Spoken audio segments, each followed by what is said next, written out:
Eubank Jr. versus Conor Benn. After all the controversy, failed drug tests, and absolutely mental press conferences, we are finally here. And now it's time to get down to the nitty-gritty, the details of the tactics and the technique that will be so important going into this fight. In this video, I'm going to try and break down all the things that you might not have noticed about these two fighters, their strengths, and more importantly, their weaknesses. All the things that I think each man can exploit in the other. I'm going to lay it all out for you as best as I can so that you can try and make your predictions for how you think this fight is going to go. Hello everyone and welcome back to A Guy Called Henry. Here we are, the Eubank Jr. versus Conor Benn game film analysis.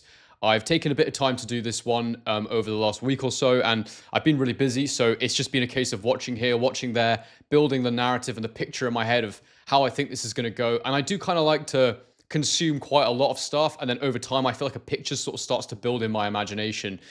You start to see the fighters in the highlights, but then you kind of merge them together a little bit and imagine how they might kind of mingle, and that's what I've done here.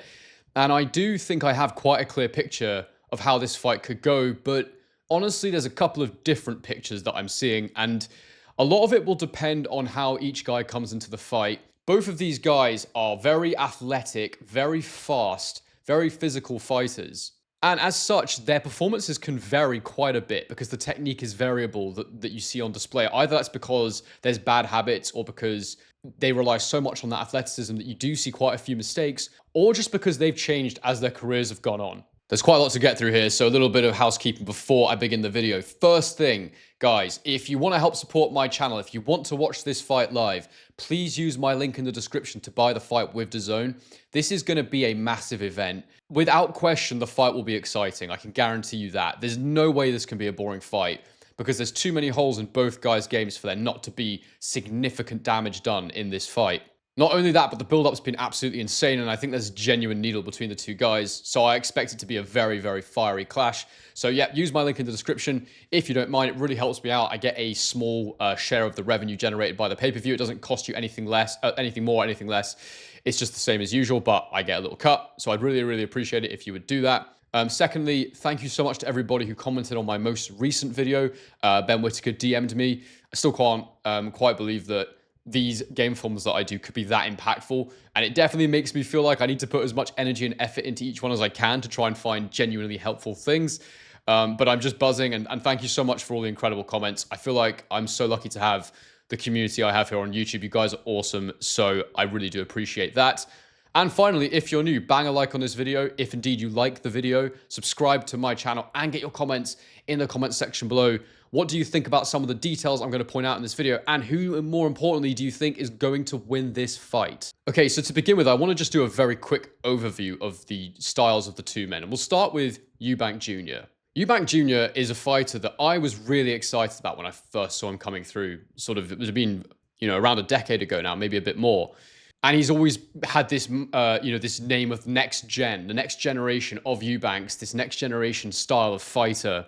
And he's someone that's always excited the fans. He's always been in entertaining fights. That's the one thing you can say about Eubank. He's very, very rarely in a boring encounter. He's always putting his neck on the line. He's always pushing for the stoppage. He's fast, he's aggressive, and he has good head movement too. And all these things make for a really entertaining fighter. But over the years, there's been a definite evolution in him in general. Early on in his career, one of the number one things that was sort of leveled at him was this guy just doesn't use his jab. He totally neglects the jab. And it was definitely to his detriment. I think he would have been a lot more successful if he'd got on the jab earlier in his career.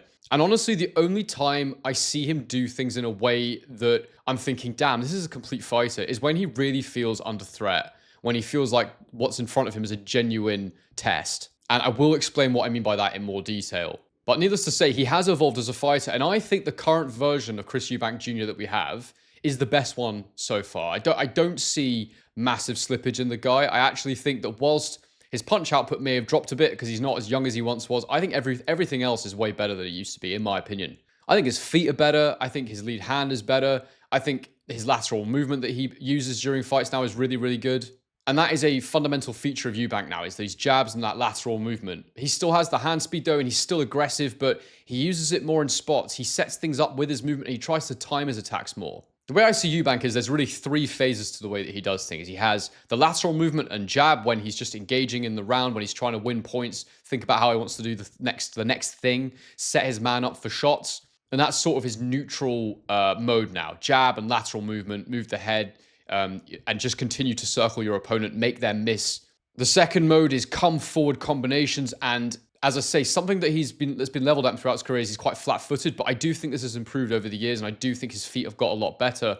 And this come forward combinations mode, you see that he generally stays in pretty good balance now, and he'll move his feet as he throws his punches. And indeed, when Eubank is coming forward, generally speaking, when he's not just pot-shotting and moving around, he throws in bursts, he throws in combinations. And it's really, really entertaining, whether that's a 1-2 or a 3-punch combo, or a couple of punches, a pullback and a slip, and then punish you even more. Eubank is genuinely good to watch, and he has genuinely fast hands as well. The third mode, and the most interesting mode that I think we need to talk about in this game film analysis, is when he's moving backwards, because this is when he's looking to counterpunch, and this is when he can get himself into a bit of trouble. And I will explain what I mean by that as we go through this game film analysis. Now, Conor Benn, what's his style? How does he sort of fight? Well, he administers a lot of head movement in his fights, and that is the primary way that he defends, is with head movement and with backwards and forwards motion, fast backwards and forwards motion. He does move in straight lines, typically Conor Benn, and he does use a high guard, but it's more reactive than it generally being there. A lot of the time he'll have his hands quite low. And the main characteristic of his style is aggression, explosiveness, and athleticism. And for all, I would say, his technical shortcomings, I'd say that this is the thing that really defines him as a fighter, is just how athletic and explosive he is. His whole style is built around this very fact that he is this way. He's also extremely fit. I mean, to be able to move with the explosiveness he does for a full 12 rounds is extremely impressive. The amount of power that goes through his legs, through his thighs, I mean, it's enough to burn out most people after a few of them, but he's doing it for a lot of the fight, and that is truly an impressive feat. And his combination punching is the main way that he attacks. He does have an okay jab, but generally speaking, he's slipping off your lead hand, he's slipping off your work, and he's firing in fast bent arm combination shots, although he does have a very, very nice 1-2 as well. And when he uses the jab, it's very, very rarely a rangefinder in the sense of a tippy-tappy jab. It's more of a power jab, and he uses it to get him safely into range, so he'll power his way in, and I'll break that down for you in this game film analysis. But overall, that is the best way to summarize Conor Benn, and it's hard to discuss his evolution the way I have with Chris Eubank Jr. because he's not been doing it for as long. One thing I will say about Conor Benn, though, is that there was a notable change in his style and improvement in his power and athleticism at a certain point in his career, and he just started to knock people out at 147. And then in his last two fights, people said it was at 154. If you go on BoxRec, it says he weighed in at around 150 pounds, so I guess it's somewhere between 147 and 154. Probably that was because they didn't know if they were fighting Eubank or if they were going to fight someone at 147, so they were kind of playing it safe in the middle of that 154 limit. He will be up at 160, of course, for this fight, which is a massive factor and something we will talk about in another video, because today we're talking about technique and tactics. Of course, we definitely also need to discuss the ages of the two men, the weight, the mindset going into this, because those are all huge factors that will contribute to the outcome and can kind of throw tactics to the wind a lot of the time. Although if you're calm and composed, this is really important stuff I'm going to go through. But overall, I do see Conor Benn's style as athletic, but somewhat basic. Not that that's necessarily a bad thing, because when you are as athletic as he is, it works. Well, on a lot of opponents, it works. Certainly everybody he's fought so far, although he hasn't had stoppages in his last two fights, he definitely won those fights. Now, I want to begin by looking at Chris Eubank Jr.'s flaws and how I think Conor Benn can capitalize on them, and then we'll do the same thing for Chris Eubank Jr. And we'll look at Conor Benn's flaws. So, the place to start here, and you might be surprised I'm going straight for the jugular with this, but the place to start here, I think, is the Smith 1 fight for Eubank Jr. when he was knocked out, because that's the only time we've seen Eubank Jr. stopped in his career. Honestly, we haven't even seen Eubank Jr. hurt that many times in his career. The George Groves fight's probably the only other time that really comes to mind off the top of my head where I've seen Eubank Jr. genuinely hurt by punches. And the question we have to ask ourselves is, what happened to Eubank in this fight, and is it something that Conor Benn can replicate? Now, I'm just going to break down this moment for you, and then you can we'll kind of explain what happened. But as you can see here, in this fight, Chris Eubank Jr. boxed on the back foot. And as I say, it was the style I described at the beginning. Either he's, moving forward and engaging, or he's moving around out these ways, or he's heading backwards towards the rope. And he's just basically utilizing the whole ring, whereas Liam Smith is basically, in this fight, he's cutting off the ring. So he's moving side to side in small motions, or he's moving forward. He's very rarely going backwards, and he's using all his skill as a come forward pressure fighter to try and cut off the ring and get Eubank to the ropes. And he is successful in doing that in this scenario. So you can see here, he slips the Eubank jab, and he uses that. And then because Eubank's missed that jab, it makes him a little bit edgy and a bit nervy. And you can see his instant reaction is to fall back and hit the ropes there. And that is exactly where Liam Smith wants to be. He wants him where he can't move, where he can corner him, and then he can get to work. And you can look at Liam Smith's body position. You see how nice and tight his stance is. And because of that, he can throw nice tight hooks and tight shots. And that means that there's less time if you are a defensive fighter like Eubank, where he likes to use head movement and slip a lot. There's much less time for him to read the shot. If you're winging it in from a wider position, then he has time to actually get his head out the way. So let's watch. So we move around to this corner here. And again, you can see Liam Smith's waiting for the Eubank jab. Eubank pops the jab out. Smith gets his head off to the side, and it misses again. And he comes back with his own right hand, which makes Eubank back up. So he slips off, fires the right hand counter, which is good. Eubank dips down. Now, this is the problem for Eubank here. He's pretty good at slipping shots. It's something that he can definitely do. He's got good head movement, but slipping punches is dangerous when you don't have space to move away after you've slipped. If you slip and just staying in the pocket, your opponent knows you're still there to be hit. And as you can see, he's dipped down here. His head is down here. And Liam Smith has got his eyes right on Eubank, and he is lining up that right hand. And what he's doing here is he's just following Eubank. So that right hand comes in, it catches him on the side of the head. He fires in that little uppercut. It hits Eubank's glove, to be fair to him. Right hand goes over the top, and then he catches Eubank with an uppercut there as Eubank's riding back, and he is trying to roll with these punches. Another right hand comes in. That left uppercut misses. Eubank pops up again, and because, again, he's just got nowhere to go, he's getting a bit hurt here. And Smith just keeps throwing combinations. And then here we go. It's this shot here, I believe. That comes up. That catches him clean on the chin. And then, actually, sorry, it's not that one. A right hand. And then you can see it's this one here. The camera work on this is incredibly annoying. But that's the right hand of Smith there. That's Eubank's chin. It comes up this time. Catches him, bang, right on the chin. And that's when Eubank goes down. And from there, Eubank does get up, but he's knocked out almost instantly. There's no point in breaking down that knockdown because it's not that knockout, because it's not particularly technical. It's just that Eubank's out on his feet. That was the technical moment that was worth breaking down. And what's happened here is that Eubank's been backed into the corner. He's on the ropes. There's nowhere for him to move. He's trying to move his head, but Smith's nice and tight with the punches, and he hasn't got time to read them. Smith's got his feet nice and close. And this is very, very effective. Very effective. And Eubank made a crucial adjustment that I will talk to you about after I've broken down his weaknesses that allowed him to win the rematch. And everybody always talks about the Smith injury in the rematch, why that was how he wasn't able to beat Eubank. But honestly, I think it would have been the same result even if Smith had been 100%, because I thought Smith was okay to be in the ring. And I know it was, look, Liam Smith, I think, is generally an honest guy, but also he wants to keep his career going. And he will genuinely believe, and look, fighters always think, how do I explain this loss to myself? He'll genuinely believe that he would have beat Eubank in the rematch with a fully healthy training camp.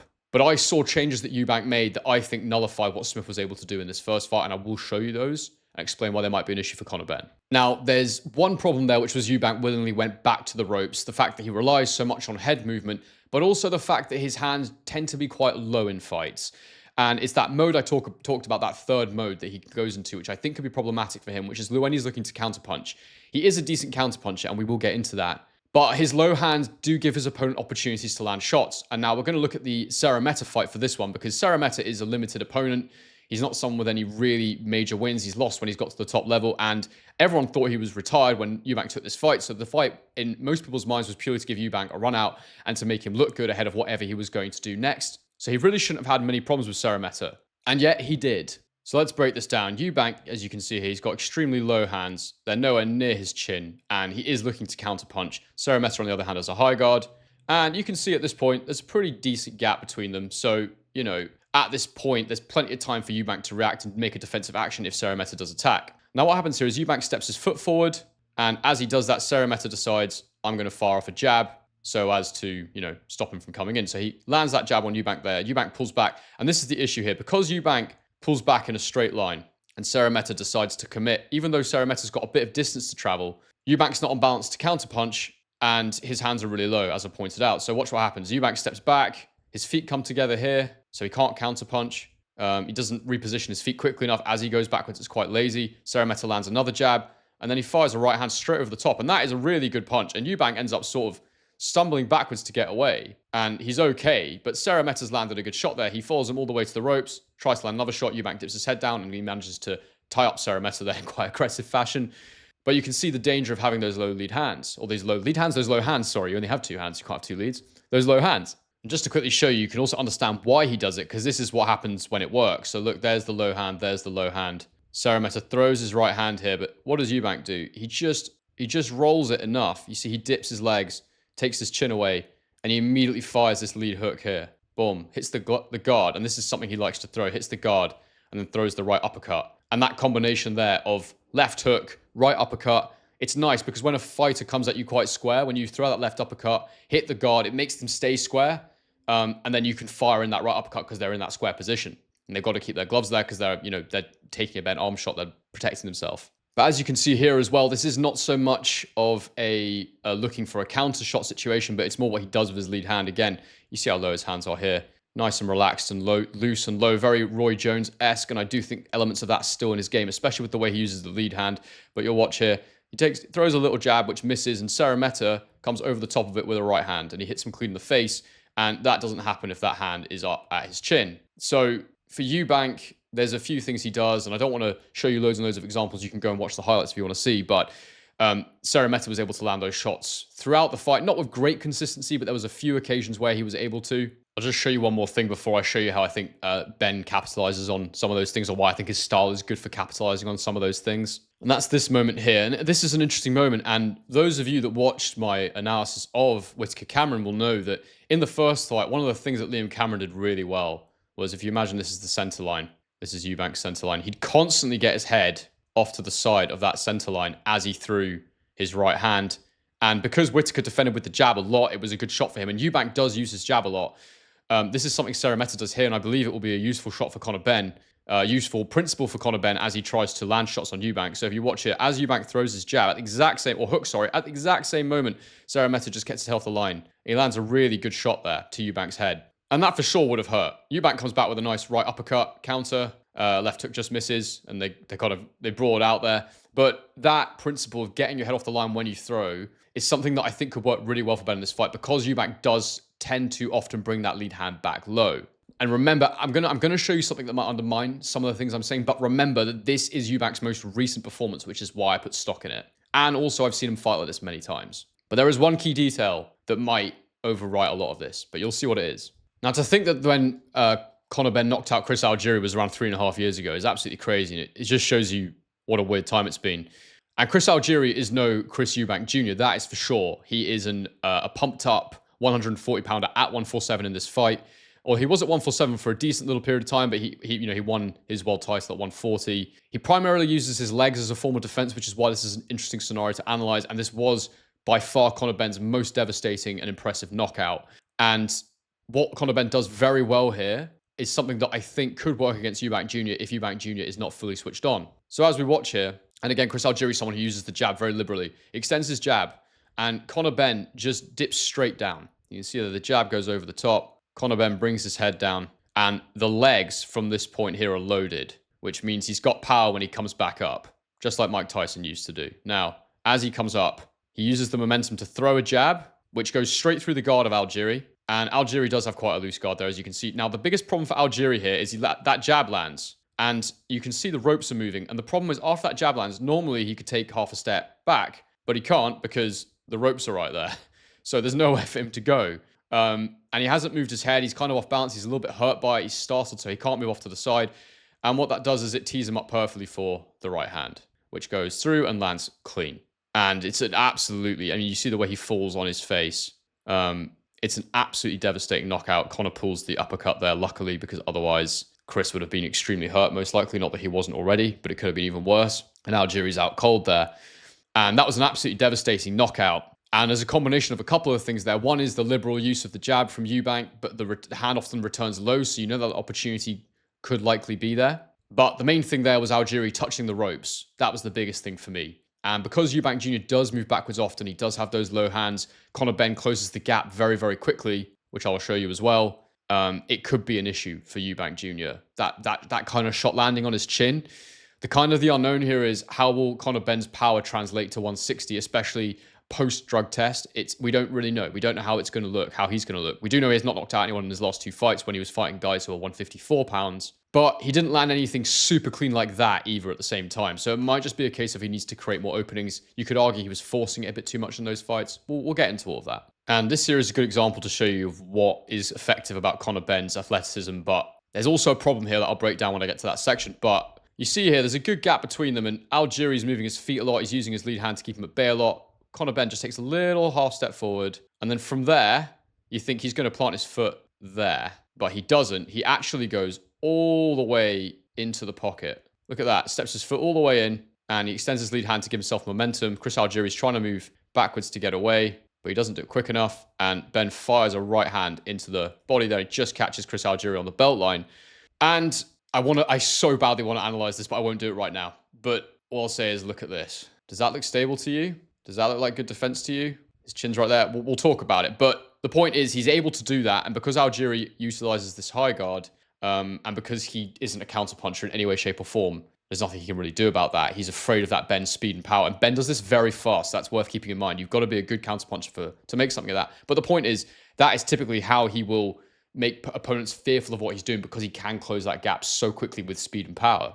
And as I've just shown you, when Seremeta lunged forward on Eubank, he was able to catch him when he had those low lead hands. Oh my God, I've got to stop saying low lead hands. What is wrong with me today? When Eubank had low hands, you saw Seremeta was able to lunge in and catch him. And just one more moment I'll show you from this fight that is a strength of Benn, just to illustrate for you what I said in the beginning of the video, which is his head movement. And this is a direct comparison I'm going to make with Eubank Jr., something he sometimes does. Is you watch here, Chris Algieri throws his right hand, and Benn really nicely gets his head off to the side. So that goes straight over Benn's shoulder there. His head's off to the side there. Now watch what he does. He comes back with a lovely left hook to the body. Left hook upstairs, which just misses. And this is not a knockdown. It's just Algieri getting thrown off balance. He actually lands his own hook to the chest there, and he just falls over. But you can see how quickly Conor Benn can make you miss and make you pay. And Chris Algieri overreached with that right hand, which was a bit problematic. To go back to Eubank Seremeta, and it's not an exact replica of what we just saw with Algieri leading off with the right hand, and it is much easier to slip a lead right hand than it is as part of a combination. But Eubank Jr. being the vicious fighter that he is, he does commit to his shots a lot of the time. And you see here, Seremeta leads off with a jab. Eubank sort of parries it, gets his head to the side, comes back with that. I talked about this before, this hook to the gloves to square up your opponent, then to find the uppercut. But Eubank Jr., instead of an uppercut, actually comes over with a right hand here. And you can see he misses. And you see what happens here is he ends up in this position. His right hand's down here. His chin is here. And he's exposed. And if Conor Benn is able to do what I just showed in that last clip, Eubank Jr. is susceptible to sometimes overthrowing that right hand. So that is something to be wary of if you're Eubank Jr., to be disciplined and balanced with that right hand. He doesn't need to put everything into it like that. I understand why he's done it in that moment, but it can happen. It can happen that he overthrows that right hand. I've seen it quite a few times from him. Now, I mentioned a couple of times there that there's a potential issue for Benn with this analysis that I've done here that could overwrite everything I've said, basically. I don't think it overwrites everything, and you kind of have to just wait and see what Eubank does. And I do believe a lot of this is in Eubank's control. I will say that. I do think that Eubank, if he comes in fully switched on and he performs like I'm going to show you in this moment here, I think it could be his fight if he does this. But there's so many moving parts still that I wouldn't say that definitively, but this is an important thing to take note of. And that is how Eubank Jr. came into the Smith 2 fight. He made a couple of adjustments that were absolutely crucial, that allowed him to win that fight, in my opinion, that made it so much more comfortable for him. Because you saw in Smith 1, he was actually starting to warm into it before he got knocked out. He was starting to throw that uppercut, he was starting to throw combinations and do some really good stuff. So the first thing he did was he used clinches. He didn't do this in the first fight, but he started to clinch, and he really nullified and stopped Smith from getting him to the ropes. Now watch here. As you can see, Eubank Jr. is circling this way. Smith is trying to come forward and cut off the ring. Now, if I just edge it forward, Smith takes a step in. Eubank Jr. lands. And what he was doing in the last fight was he was going back here. But this time, watch what happens. He jabs, and then he just steps in, and he ties Smith up. He gets him in a clinch. And if you go back and watch this fight, Eubank Jr. clinched a lot. Every single time, it looked like he was potentially going to hit the ropes or be forced to hit the ropes. Instead of going backwards, he'd either, move round, lateral movement, like we talked about, or if Smith had effectively cut off the ring, which Liam Smith is very good at doing, he'd step in and clinch and hold him, tie him up and stop him from pushing him all the way back. He'd go forwards instead, and then he could sort of spin him round in that clinch, and he could get off in another direction. So adding the clinch in was absolutely essential in that fight, and it stopped him from hitting the ropes, and it meant that he wasn't getting backed up and he wasn't taking shots the same way he was in that first fight. The big question with that stoppage in the first fight that I think really comes up is Eubank Jr.'s chin the same as it used to be? I do believe he was feeling some ill effects of making the weight cut for the ridiculous weight that he agreed for the first Conor Benn fight. I think he cut himself down to 157. I think that there was a rehydration clause I read that he couldn't weigh more than, I think it was like 165 the next morning or something, which is absolutely mental. Something like that. It wasn't a good number anyway. And I just think that to get himself down to the weight where he could only weigh 165 the next day, it would have been horrific. So yeah, not healthy. I do think that would have reduced his punch resistance a bit. I did see him get hit against Zarameta, and whilst he was moving backwards and riding the shots, he looked okay. So maybe his chin has reduced a little bit from what it once was. There is a rehydration clause in this fight, but it's a much healthier one. It's a weight that I think he normally is close to anyway. So hopefully that won't be too much of a factor, although we don't really know. But anyway, that's the first thing. The second thing is his general stance. And I can show you with the first knockdown, the difference. So you've obviously seen how Eubank Jr. carried his hands in that Zarameta fight. And indeed, if you go and watch the first Liam Smith fight, you'll see how low his lead hands were. His hands were. And that includes his lead hand, but obviously he does not have two lead hands. I apologize to you all. I'm an idiot. Anyway, as we go on, we will see this, that he has two hands that are in a higher position than normal. There is still a lot of space here. There's a gap down here. There's a gap around the back. But they are at least up and in a position where he can react faster. It's much more safe and secure compared to what he normally does. And they're still loose enough that he can counterpunch. So he took Liam Smith a lot more seriously in this fight. He knew that he was a genuine threat, and he has his hands up. And as you see in this moment here, he can still counterpunch from his hands being in a higher position. So look here, this is the knockdown, and it's so impressive. So the front feet are quite close. And look at the high guard from Eubank Jr. here. How often do you see him with his hands like that? I'll tell you, it's not often. Anyway, from this position here, he just takes a little step in. 1, 2. So I like that from Eubank. It's quite clever. So that first little step there to there. Let me zoom in so you can see it properly. So this little movement from here to here, it's so discreet, but that first step, right?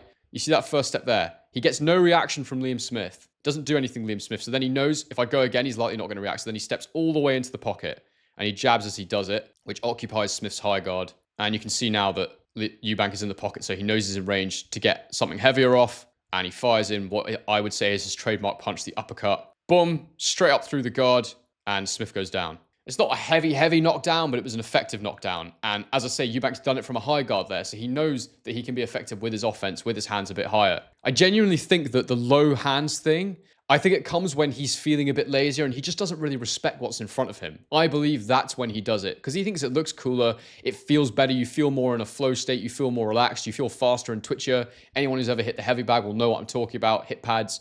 It feels nicer to have your hands low. But when he's got someone in front of him who can close the gap and hurt him, that's what he knows what to do. He knows he needs to have his hands a bit higher. He knows to clinch. And honestly, knowing that he can do that, seeing him do that in that second Smith fight, deterioration doesn't change where you hold your hands. People were saying after the Zarameta fight, has he slipped quite a bit?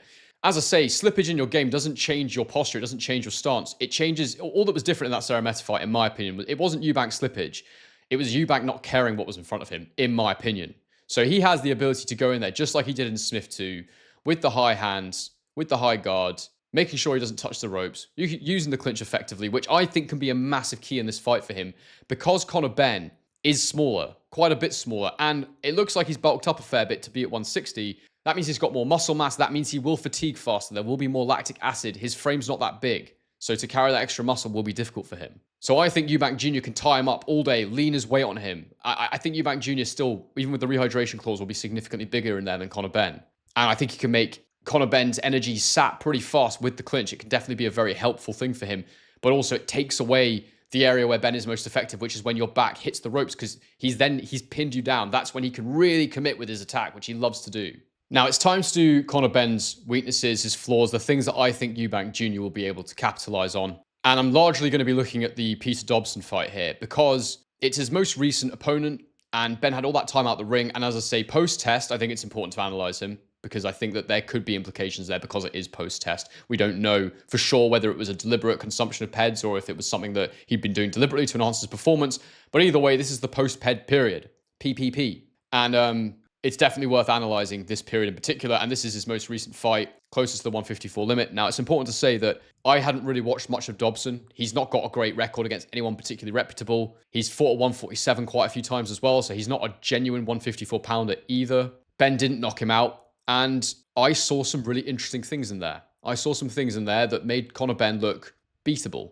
And there's just a lot of things I can show you in here that I believe that Eubank Jr. can take advantage of with the right game plan. The first thing I want to show you is a simple moment. So, Conor Benn has backed Dobson up to the ropes. This is where I don't want Eubank to ever really be, if possible, because I showed you what happened with Liam Smith. And a good question, actually, and a good point of debate, and get in the comments, let me know what you think, is who do you think punches harder, Liam Smith or Conor Benn? I think Liam Smith is a much more correct puncher. I think if he threw himself into punches the way Conor Benn does, he might punch harder than Conor Benn. But because of Conor Benn's aggression, because of the way he generally fights, I think he probably does consistently throw with a bit more power than Liam Smith. But it is hard to tell. It is definitely hard to tell. For me, Liam Smith is just a very smart fighter. He sets his shots up very well and he punches hard enough that he can stop guys.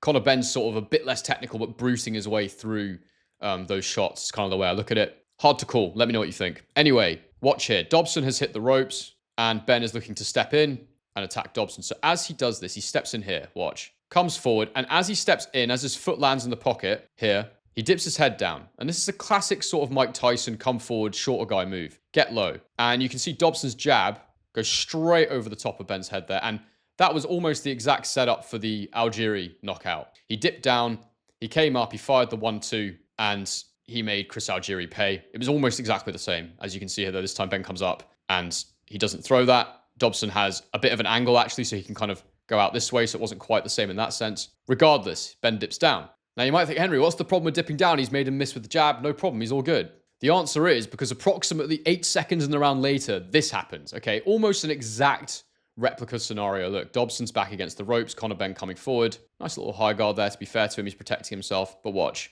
I should point out the feet as well. They're nice and close.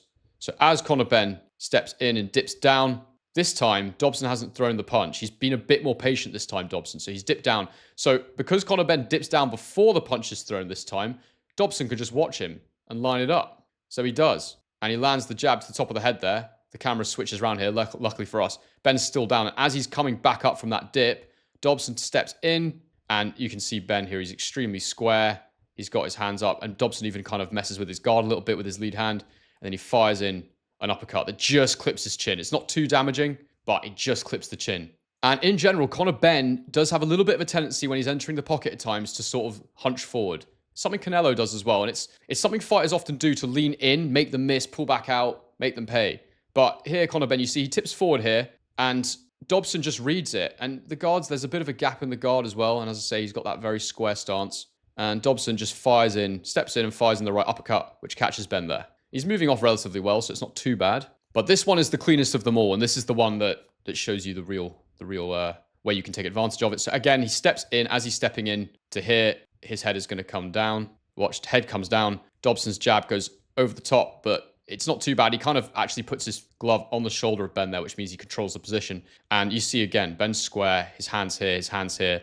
There's a space right up the middle, and Dobson obliges with the right uppercut. Boom, and he catches him clean on the chin there, and that's a really, really solid uppercut. I don't think I need to labor the point here. You saw the knockdown I just showed you of Liam Smith, and Eubank's uppercut is without question his best punch. He is a seriously good fighter with the uppercut. Not only that, but he loves to lead it off with a jab. A jab into an uppercut combo is probably his favorite combination to throw. Just to quickly show you a great example from that Seremeta fight. Eubank with his low hand, Seremeta with his high guard. Very similar to Conor Benn, the way he enters here. So he steps in, tries to get his feet a bit closer. Well, you can see his leg extends a bit. He doesn't really step far enough. But anyway, he dips straight down, just like Conor Benn does. But, I mean, he's definitely doing it from too far away. Eubank has so much time to read this. But anyway, he dips down. Eubank extends the jab. And the jab is to keep him there. You know, Eubank doesn't connect with that jab. But because he's jabbed, Seremeta thinks, crap, I better stay low for a bit. And then what does Eubank do from there? Similar position to Benny's square. There's a little gap here. Eubank fires in that uppercut. Boom. And that's a nice little uppercut there. And again, just to show you that position I talked about with Benn, where he sort of leans in a little bit, he'll be even more susceptible to this than Seremeta was here. You see Eubank Jr., the feet there, nice little gap, but Eubank steps in with the jab, hits Seremeta to the body. You can see very square, just like I expect Benn to be. And from that position there, whips in that right uppercut, pops his head back, and that's a lovely shot. And actually from there, Eubank follows up with a left uppercut as well, which is stunning. Really lovely combination work from Eubank there. Point is, Eubank Jr., his best shot is the right uppercut, and Benn has that tendency to lean forward and dip down. And I think that that's something Eubank Jr. can make into a weakness for Benn. And I always say in these breakdowns, something's only a weakness if your opponent makes it into one.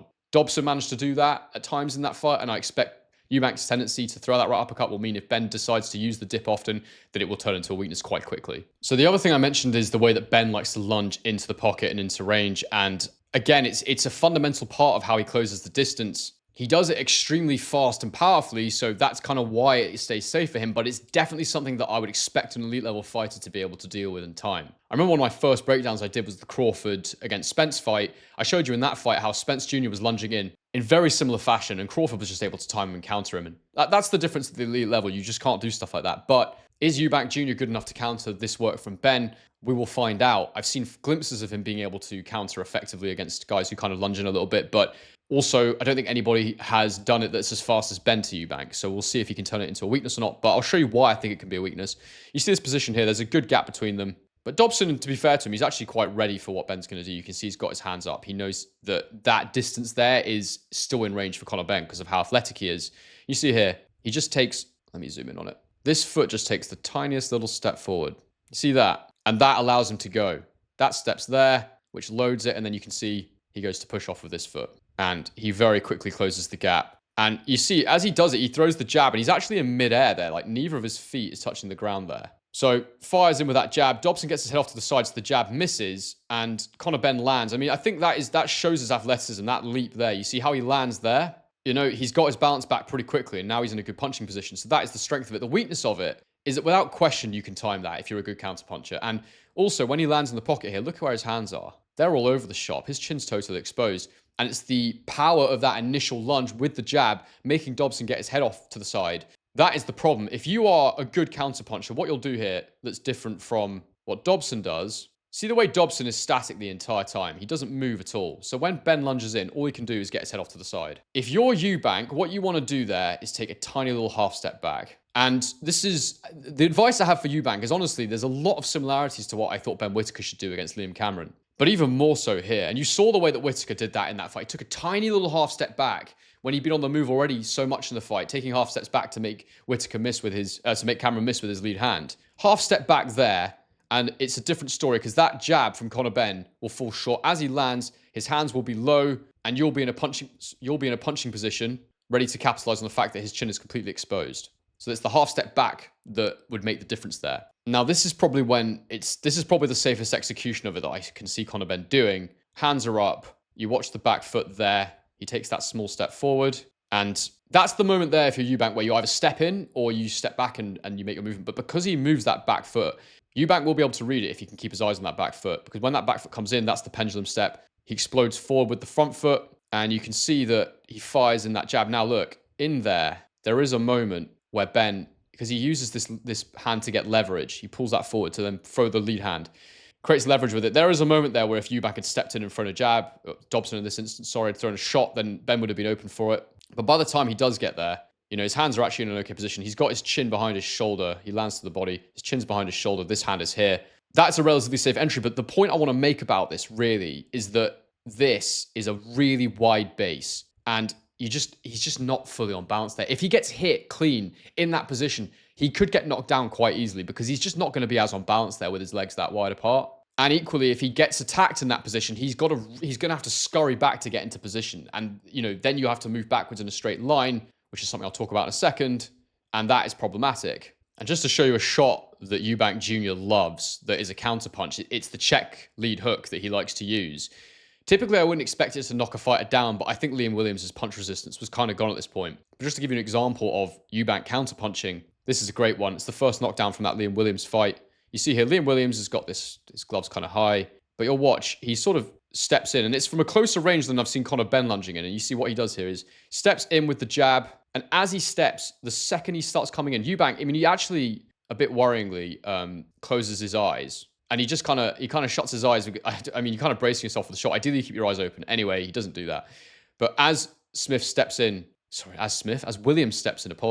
with that lead hand, Eubank does get caught, but he throws his own shot straight down the middle and pivots off at the same time and drops him as he comes in. And that is from a closer range than what Benn is lunging in from. So if he can read it from that distance, he can definitely read it from as far out as Benn is throwing from. Even though Benn covers that distance very, very quickly, Eubank loves that check lead hook. And he can throw it as a jab as well, but oftentimes it's like a pivoting shot, and he pivots off as he does it. And it just works. It just works for him. And yeah, that's an example of him in a better moment as a counterpuncher. And again, you see it here, and I think this is probably part of the reason I'm working with Roy Jones, that Eubank fell in love with those low hands, because it is so much easier to counter when you have low hands. They're so much twitchier and faster, harder to read for your opponent as well when the jab is coming from low. But you see here, like, there's a good gap between them, but not like as big as what Conor Benn's attacking from. Williams takes a little step, lands there, and Eubank hasn't thrown a punch or anything, so Williams goes again. And as he steps in there with his own jab, Eubank fires his shot. You can see as that comes in, Eubank actually does a really nice thing, which he turns his shoulder as he lands the jab. So that goes on his shoulder. Oh, sorry. That goes on his shoulder. And Eubank's shot goes straight down the middle. And as I said, he can throw it as a straight shot as well, that check shot, and drops him. So we know that Eubank can time people on the way in, that's for sure. And just to illustrate a moment that's probably a bit more similar to what I've just shown you, is when Ben isn't massively lunging from distance. This is a more similar range to the Liam Williams one. You know, there's a good gap between the feet there. Time for Dobson to read what he's doing. He plants his lead foot. He leans forward. The back foot comes forward, as it always does. And he goes to lunge, but he's too close. So this is quite an unintelligent entry. So as he goes to lunge, Dobson just jabs him. And he catches him clean there on the head. And Ben takes it. But, you know, Eubank there, what he would be doing is at the same time, most likely, would be circling off to the left. So as he would do that, he'd land and then most likely, I mean, Conor Benn does actually land a nice counter right hook there because he eats that shot and goes for it. But Eubank's a bigger puncher than Dobson. Eubank's a sharper puncher than Dobson, and I would expect Eubank to be moving off as he does it. So it's an interesting comparison there just to see that little moment. The other thing I mentioned before was when Conor Benn is moving backwards and how I feel like he's quite vulnerable and actually has some of the similar flaws I pointed out could be an issue with Eubank. I don't think Ben is a good back foot boxer. I have a suspicion that he can't fight on the back foot. We've not really seen it too much. There was I can't remember the name of the guy was he fought before Dobson, but another guy around 154, and he definitely like had a few issues with that dude, and he was coming forward a fair bit. I think Ben's good defensively on the back foot in that he can make you miss, but I don't feel like he can win rounds on the back foot. Now, I could be completely wrong. Maybe he's added this to his game. Maybe this is something we just haven't really seen from him. But if I'm Eubank Jr., as the fight goes on, I would certainly look to try and back Ben up. But either way, as I was saying before, there will be moments when, because Ben commits so much, he will have to pull back out in straight lines. If he gets hit in particular, he'll want to do that. And as you see here, in this moment, Dobson comes forward, throws a jab, Ben takes a step backwards, but you see, as he just takes this little backward step, look where his hands are, again, really low. His hand positioning is generally pretty low. And he has to really mentally switch on and tell himself to put his hands up. I feel this is his natural position. Takes a step back, boom, gets clocked right on the chin. And he has to step back there all the way. I think Conor Benn does have a pretty good chin, by the way. Like, he seems to eat these punches fairly comfortably. I've not seen him really hurt by anyone. At the same time, there was a lot of discussion about this when he was earlier on with Matchroom, around the Chris Algieri time, which was that he hadn't been paired with any punchers. And I still don't think he's been paired with any punchers. And whilst Eubank Jr. is not the biggest punching middleweight ever, he has shown some single shot power to put down guys around the same weight as him. And he will be, I think he is the hardest puncher that Ben will have faced by quite a considerable amount, just because he's bigger, if nothing else.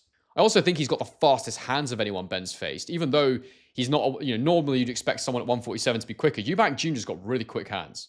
So I think that combination of speed and power, it'll be really interesting to see how Conor Benn deals with that. And just to make the point again, I think Conor Benn, he has to be alert to Eubank Jr. as a threat at all times, because he is also athletic, Eubank Jr., and he can close the gap fairly quickly too. He will sometimes commit and lunge himself, Eubank Jr., as you've seen. So this moment here, let me just show you. This is another example of him moving back with his hands down. But look, jab comes in, he parries it. Dobson throws a right hand. Again, Ben parries it, and that means that he then moves backwards. Goes for a little walk around, ends up in this position here, so he's moved from here to here. And look where his hands are, there and there. And Dobson steps in. Ben doesn't react quickly enough. Hands are low, and he fires the right hand in. And Ben rides the shot, but he does have to take it clean. And then you just see through this whole motion, his hands are just really low. And one of the things that Eubank Jr. is particularly good at is he won't just throw a single shot, typically. And when he decides to come forward, he comes forward with combinations, as I showed you at the start of this video. That is what he likes to do. He likes to come forward, throw fast shots. He doesn't just throw singles. And in that situation there, where Conor Benn's got his hands low and he's moving backwards, I will be really surprised if Eubank Jr. is not following up aggressively with combination punches. And also, just to show you the distance Ben travels here, he lands all the way over there. So he's moved from like there to there. And that's a big lunge. And it's an energy sapping thing to lunge that much to make yourself defensively safe. So all that is to say that I worry about him on the back foot. I'm not sure he's good enough on the back foot to be safe. And if Eubank Jr. can start putting the pressure on making Ben go backwards more than he's going forwards, I would say round 6 onwards, that's what I'd be looking to do if I was Eubank Jr. If in the first half of the fight, use a lot of lateral movement, you fire to the body, get him a bit more tired, then I think that, if he hasn't already landed a counter shot, Eubank Jr., then I think he can start to apply the pressure this way. Though that's kind of what I'm picturing in terms of how Eubank Jr. can have success, potentially. Now, there's two more things here that are really, really important for Conor Benn, that are flaws that I have to show you. And I think these are the two biggest things, if I'm honest. I think these two could be absolutely crucial in how Eubank Jr. wins this fight. One of them is a very specific tendency that I've spotted that Dobson was able to take advantage of, and something I've seen Eubank Jr. do to fighters, so that's key. But the other thing is something that I'm sure a lot of you will have noticed, but again, I think it is the area that I see as being the biggest vulnerability for Conor Benn. If he gets too carried away, this is going to be a huge issue for him. Now, it's this scenario here, and again, Ben has been on the back foot. He's hit the ropes himself here, and so this will be interesting to see if Eubank can get him to the ropes, and I believe he can. So watch here. Dobson is looking to close in, and Ben is going to move his head off to this side and go down at the same time. So it's a mixture of the dip, but also getting his head off the line. So watch. Steps in, head off to the side. It's interesting because he actually throws the jab out here, Dobson. So the jab is going over here, which keeps Ben's head in this position for a moment, which lines him up for the right hand. Watch this. He comes up and boom, Dobson lands that right hand. Ben rolls with it, but it's a good shot. An even better example of it is here. Bit harder to see, but again, Ben has got his head down around about here, and it's off to the side here. You'll see in a second. So Dobson, what does he do? He just steps in, and you can see Ben's head just there. And as he steps in, jab to the side, boom, right hand over the top, and that lands. So this combo here actually shows a few different things, and it's quite a few things we've discussed. So watch here. As Dobson steps in with the jab, he captures Ben, throws the right hand, which just misses. And as you can see, Ben, he's got his gloves up. His shoulders are a bit square. He's dipping slightly to his right. Dobson throws that left hook. Boom, there. And that just keeps Ben square in the pocket. And I've talked about how Eubank does this. He throws that lead left hook, then he throws the right uppercut, and boom, he just misses Conor Benn there, but that was close, and I think Eubank could possibly have landed that. And again here, watch what Conor Benn does. His instinct is to dip down to this side. That seems to be his go-to when he's expecting a shot to come in. So he dips down. Dobson just waits for it. As he's coming back up, boom, Dobson lands a clean right hand. And then again here in the same combination, it's the jab uppercut. And again, Ben this time, he's dipping off the line again, which makes it almost makes it worse in a weird way. But the jab goes over. He puts his hand on the shoulder there, and watch, boom, smashes his head back. I've actually shown you that one already, but it was part of the same combination, so I thought might as well get it in there again. The point is that Ben does seem to have this tendency to dip or slip slightly to the right as he dips, and it lines up the right hand very, very nicely. Now, why is this important? Why do I think this works for Eubank Jr.? Well, because I've seen him do it. Right here at the beginning with Seremeta. This leads to the knockdown. Eubank steps in. Seremeta, he comes off to his right side just like Conor Benn does. He also goes down. Watch. Goes down. As he does that, Eubank reads it because he hasn't thrown anything yet. Eubank, he's just triggered that motion. Conor Benn always does it proactively rather than, well, not always, but typically does it proactively rather than reactively from what I saw in that Dobson fight. As he goes down, so Eubank hits him clean with the jab, which sort of holds him there, and then the shot's lined up for the right hand. And Seremeta manages to ride this one out, but it's a good little setup. And then we run it to here, moments later for the knockdown. It's a very similar thing again. Seremeta is coming. He's sort of, I can show you actually a little bit further. So Seremeta's thrown a jab. Eubank's got caught a little bit. And then Seremeta, look, his instinct is to dip down. And again, his head is slightly to the side. Down in that position there, comes up. As he comes up, Eubank times the jab really nicely. And you saw that with Dobson. He timed Ben as he'd come up from the dip. So as he comes up, lands the jab. And again, what's Seremeta's tendency? It's to dip down this way, just like Ben. And Eubank fires in the right hand over the top. And even though his glove was there, he knocks him down. And it's a good knockdown from Eubank Jr. So this is the other thing I need to show you that Ben does a lot. And he's very, very fast and powerful, and that's why he gets away with it. But again, Eubank is the fastest guy he's faced and can counterpunch. So I think that he can time this. Watch here. As Conor Benn steps in, I've pointed out he does this. He extends his lead hand for leverage. He'll either jab with it or he'll use it for leverage.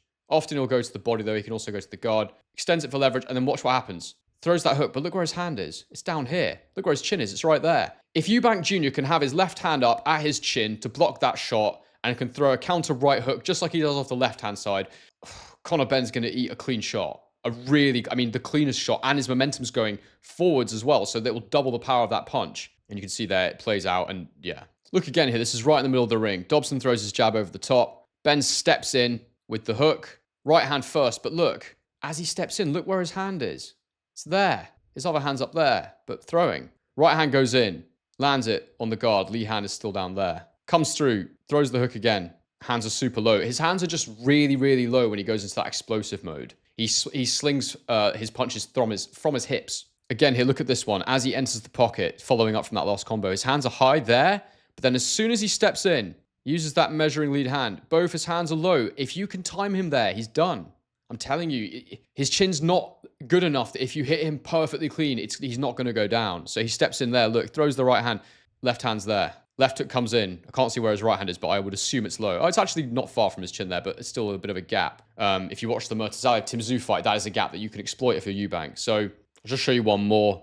Brings his foot in. Look where his gloves are there. Steps in, jab to get the momentum going. Look at this is wild. Look where his hands are. There and there. Look how close his chin is to the man. There. I mean, straight shots. That's all I've got to say to Eubank Jr. Straight shots. He doesn't require anything else in that scenario. Now, look, maybe Conor Benn won't be this reckless against Eubank Jr., but if he is wide open. He can't... I'm saying to Eubank, take advantage of this. I'm also saying to Conor Benn, don't do this. Like, this is wild to me that you are this open when you attack people. And if Dobson was a better counterpuncher, if Ben had been in there with anybody who had decent boxing ability, counterpunching-wise, decent IQ, decent power... You know, I just don't see how that doesn't get capitalized on at some point. If you watch it at full speed, it's a different story because it's so fast. But when you actually slow it down, you realize how vulnerable he is in those moments. I've got one more bonus thing that I noticed that I think will go so well with that Ben does that I just think will match Eubank Jr.'s, one of Eubank Jr.'s favorite tendencies so well as well. Let me just show you quickly. So look, I've called Eubank out for this as well, but it's something Ben does too occasionally. That's overthrow the right hand. So watch here. Ben, in front of Dobson, throws that right hand. It's very predictable because it comes arching over the top. It's all the way over here now, and Dobson comes back with a counter right hand of his own. Hook upstairs. Boom. Ben takes a step back, and he's fine. But the overthrowing of shots, the overcommitting of shots, is something that Eubank Jr. loves because he wants you to miss in the pocket, and then Eubank Jr. likes to get to work in that pocket. Ben does too, and that's why I think this could be absolute fireworks if they're both going in the pocket, they're both trying to miss and make each other pay. It could be super exciting if they both commit to that strategy. So watch what Eubank Jr. does here, and this is kind of a little trademark for him also, this little lean back that he likes to do. So as you can see here, Eubank Jr. steps in with a little jab, throws the right uppercut as he loves to do, catches him on the chin. Then look, you see that? See the way he just arches his upper body back like that? Look, leans back and the jab misses. And then he comes back with his own jab. One, right uppercut just misses there. And then, but look, again, like, even in this scenario here, Seremeta tries to hit him. Eubank Jr., again, like, he throws as a reaction. So from this position here, when Seremeta tries to land that, Eubank, his automatic is to fire off that counter, that check hook. Boom, that comes over. And then he comes back. Lovely, I think the body shot. Does it just land there? I think it doesn't. I think Seremeta takes a knee from that. Yeah, he does. And that for me is what Eubank's all about, really. You get in the pocket with him, he'll make you miss, and then he'll throw 3 or 4 shots. He'll go up, he'll go down. I think that what I'd say about Eubank Jr. is, out of the two of them... In fact, no, I'd say this about Conor Benn too. They're both offensively very creative. They're both creative fighters when they attack. Conor Benn as well. He can make you miss and make you pay, like, very effectively. But both offensively very, very creative. Eubank Jr. in particular, though, he leads off with different shots. I think he's got everything Eubank Jr. I honestly believe that had he been more disciplined in his career, had he followed more tactical game plans, I honestly think that he could have had a way better career. Because you watch him and you're like, he doesn't really lack anything. He just gets a bit lazy sometimes and wants to do things his own way. But when he's got the jab going, when he's circling around his man and doing all those things that make him, you know, what he is as a fighter today, he's amazing. But even in the Seremeta fight, even after Liam Smith 2, he's dropping his hands low again. So I do think his own desire to do things his own way is probably what's held him back a little bit in his career. It's maybe also what got him where he is. Maybe without that, he never would have made it in the first place. So maybe the thing that got him where he is also his biggest limiting factor, in my opinion. I say in my opinion. It's maybe that, in my opinion. Last couple of things I want to call out about Ben. This feels like a very long list, but he can stay in the pocket for too long. And as he slows down, he tends to do that. And we saw what happened in Eubank Smith 2. When you do that with Eubank, he will punish you. And as I said before, I don't think I've broke it down properly here. I can't even remember what I've gone through at this point, but he can stand quite square. And when Eubank, as you saw Dobson do it, Eubank's very good at throwing that left hook, right uppercut. I think I've shown you, and if I didn't, you can check it out in the Liam Smith 2 fight. You've seen a couple of great examples of it there. So to finish this video, it's a long one, but to finish this one, I want to just quickly go over what I think the game plan for each guy should be in summary. So I've got a quote from James Toney for Eubank Jr., and that is, Don't ever let your opponent get in front of you. That's what James Toney said. And I think the key thing for Eubank here is he can have Conor Benn in front of him at times, but only when Conor Benn is far out and you're trying to force him to lunge in. I think for Eubank Jr., range control is really important here. Make Conor Benn feel like he has to lunge to get to you and make those little half steps back. But make sure he's never really in the pocket right in front of you on his terms. Be using that lateral movement. Use your jab. Get off to the side. Make it really difficult for him to get to you because Eubank can, because he's the longer guy and he's the one with the better jab as well. So I think Eubank can make it really, really difficult to close the gap on him. The lateral movement is absolutely key for that. Popping that jab, going up and down with it, absolutely key for that. And engaging Benn on your terms, that's the main thing. I'd say early on that Eubank will probably want to get used to the speed of Benn. So maybe don't try any risky counters right off the bat. Try to time him, try to figure out how he works, and then start timing him from rounds, maybe 2 or 3 onwards. I think when he's on the back foot, he's got a box. I think overall he's got a box like that Liam Smith 2 performance. Hands up, move backwards and clinch when you get to the ropes. Don't let yourself be on the ropes, actually, at all. If you feel like you're getting close to the ropes, fire a little jab, step in, clinch, or go off to the side. But don't hit the ropes because that is where Conor Benn wants you. That's where he wants to pin you and jump in and throw himself at you. Now, Eubank may feel that he's big enough and strong enough to even rope-a-dope him a little bit. Let him come in and punch himself out a little bit even.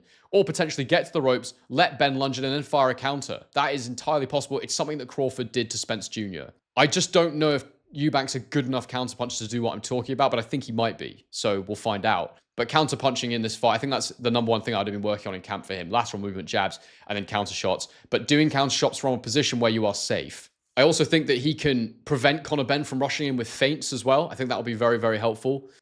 Generally, as a rule of thumb, I think that throwing straight punches is the go-to here for Eubank Jr. If he throws the jab and Conor Benn makes him miss, come back with another straight shot because the chances are he'll try and counter you with a bent arm shot and your straight punch might even beat him when he throws that bent arm counter. Just like in the Murtazaliev Tim Tszyu fight. It's a great example of that where, Tim Tszyu's sort of stepping off the jab and then he's coming back with a counter shot, a counter hook, and Murtazaliev stepping in with another straight and beats him to it. So I think straight shots are key for Eubank Jr. Double jab to make Benn reset and to make Benn go backwards in straight lines and then follow him in. You can do that. When Benn is moving backwards, I don't view him as a particularly dangerous counterpuncher. He goes back with his hands down. I think that's the time when Eubank Jr. can put his foot on the gas pedal a little bit. For Benn, you've got to hope that Eubank Jr. gets lulled into a false sense of security. So maybe you don't even want to lunge in too much early on. Maybe you want to make him feel relaxed and calm at range to get him to drop his hands. And that's when you start to lunge a little bit if you're going to lunge. But also I'd want him to cut the ring off a bit more like Liam Smith did. Hands up, cut the ring off, do those sharp, aggressive movements, but do it from a range where it's not too far out, but it's also not too close. Lunging from in range is also bad because as you go to lunge, you can be timed. Lunging from too far out means you can be read. It's all about doing it from a mid-range where it's not enough time to counter-punch, but also Eubank can't just step in and land on you with ease. Feints are key for Conor Benn, and I didn't mention how well he feints in this video, but he does feint well, which is why he's able to lunge at all. He makes his opponent question when he's actually going to go, which means they're less reactive when he does finally go. So for Benn, I think the feints are the most important thing for him in this fight. He's got to feint to create indecision in Eubank, to reveal Eubank's hand with the counters at times.